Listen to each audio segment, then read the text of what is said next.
Welcome back. I'm building an outfeed table for my table saw. It'll flip up when I want to use it and flip down so that I can store it out of the way in this small shop.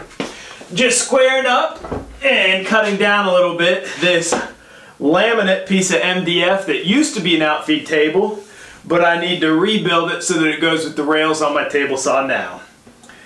Remember, when you are cutting with a circular saw, good side down, and if you want to get an even, cleaner cut, which with laminate is pretty important, use a little bit of painter's tape. Now, the whole reason I need an outfeed table is easily explainable with the next cuts we're going to do at the table saw. I need to rip these boards down to 1 3/16 of an inch. They're a little under 3 feet long, which means when I am done with the cut, they're going to want to drop off the end. Sometimes that's okay depending on what I'm using the wood for, because it is going to get dented when it hits that concrete floor.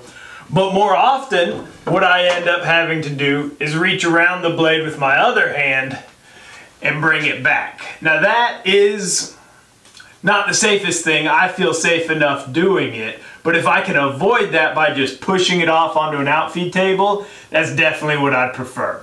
Now, like I said, this is a little under 3 feet long, and this is a very small board. If I was doing a 6 or 8 foot board, and if it was 1 by 8 or 2 by 6, and that's a lot of weight. And it's impossible to push that across the table saw without an outfeed table or some other type of material support. I have used rollers in the past, but on this uneven floor, it is a lot of setup to find the right height and then level the 4 different feet. So let's cut this wood down.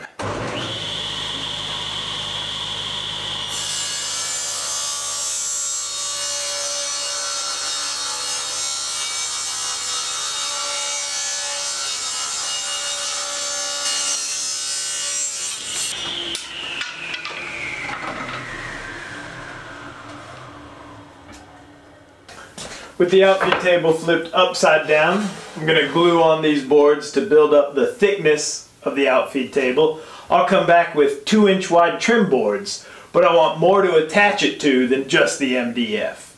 I'll cross cut these at the table saw and then glue them on, holding them in place with just clamps.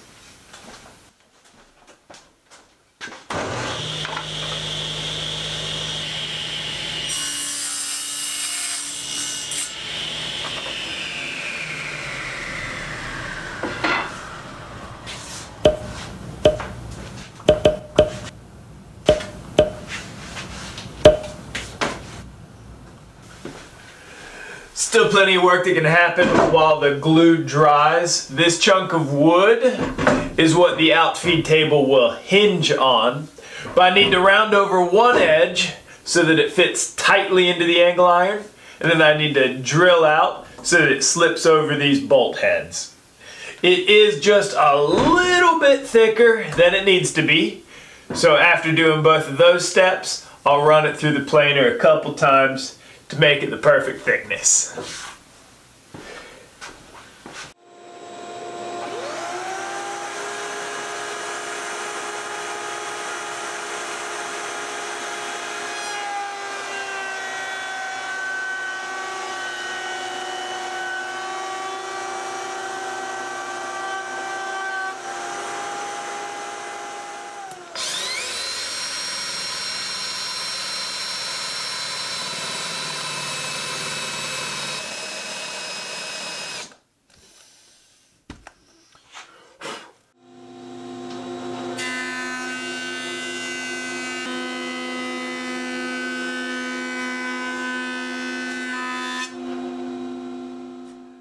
Very happy with how the project is coming along. I planed the block down to about a 32nd of an inch lower than the cast iron top.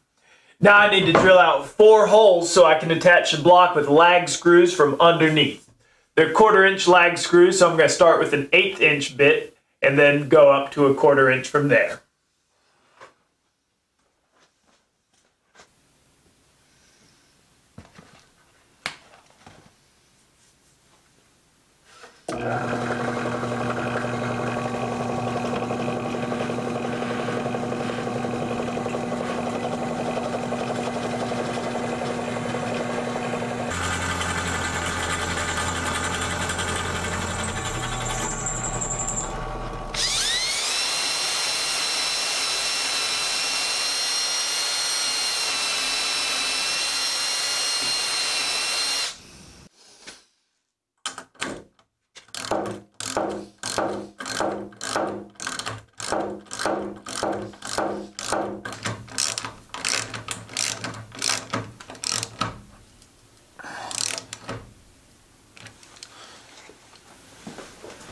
I need to rip some boards down to 2 inches. That'll be trim for the outfeed table.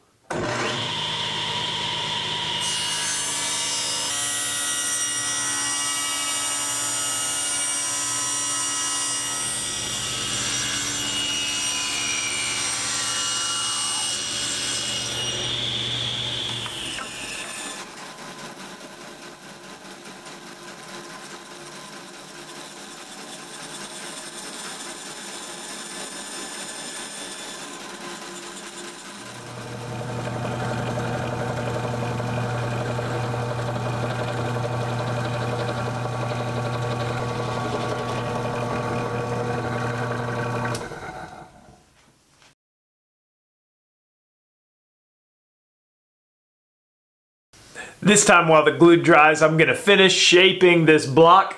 I need to cut away some material so that this is only 2 inches thick. And then I also need to round over this edge, which I'll do by setting the table saw to different bevels. I need this round so that the outfeed table can swing under it without getting caught on the corner.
Oh, well, it has been a long day.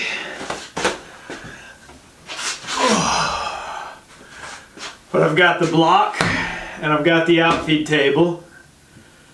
So I need to clean up the shop, and then tomorrow I will work on the leg that will hold it in place.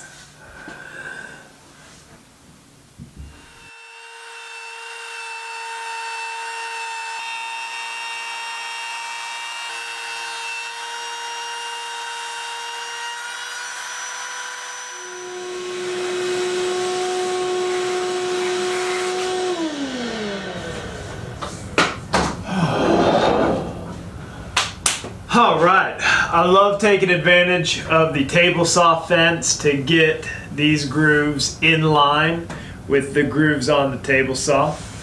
Went ahead and cut the legs for the outfeed table, nothing fancy, just 2 sticks of wood cut to the right length. If I lift up the top, I can pull out the legs. This is scrap left over from building the doors for my kitchen cabinets.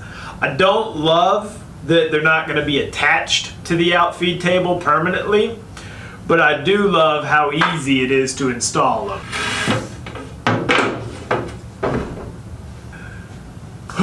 So that's going to do it for this project.